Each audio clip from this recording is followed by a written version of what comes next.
ছোট্ট সোনামণিরা, আজকে আমরা শিখব বসত বাড়ির নাম।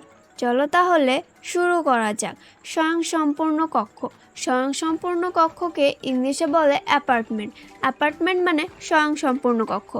বৈঠকখানা। বৈঠকখানাকে ইংলিশে বলে ড্রয়িং রুম। ড্রয়িং রুম মানে বৈঠকখানা। শোয়ার ঘর। শোয়ার ঘরকে ইংলিশে বলে বেডরুম। বেডরুম মানে শোয়ার ঘর। স্নানের ঘর। স্নানের ঘরকে ইংলিশে বলে বাথরুম।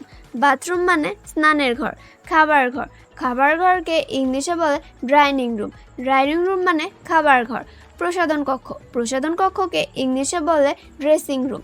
ড্রেসিং রুম মানে প্রসাধন কক্ষ। অতিথিশালা। অতিথিশালাকে ইংলিশে বলে গেস্ট হাউস। গেস্ট হাউস মানে অতিথিশালা। রান্নাঘর। রান্নাঘরকে ইংলিশে বলে কিচেন। কিচেন মানে রান্নাঘর। পড়ার ঘর। পড়ার ঘরকে ইংলিশে বলে স্টাডি রুম। স্টাডি রুম মানে পড়ার ঘর। ভান্ডার কক্ষ। ভান্ডার কক্ষকে ইংলিশে বলে স্টোর রুম। স্টোর রুম মানে ভান্ডার কক্ষ। কুঁড়ে ঘর। কুঁড়ে ঘরকে ইংলিশে বলে হার্ট। হার্ট মানে কুঁড়ে ঘর। বাসগৃহ। বাসগৃহকে ইংলিশে বলে হোম। হোম মানে বাসগৃহ। সিঁড়ি। সিঁড়িকে ইংলিশে বলে স্টেয়ার। স্টেয়ার মানে সিঁড়ি। দরজা। দরজাকে ইংলিশে বলে ডোর। ডোর মানে দরজা।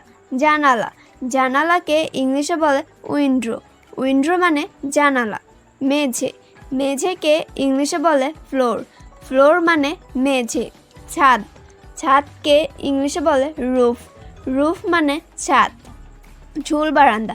ঝুল বারান্দাকে ইংলিশে বলে ব্যালকনি। ব্যালকনি মানে ঝুল বারান্দা।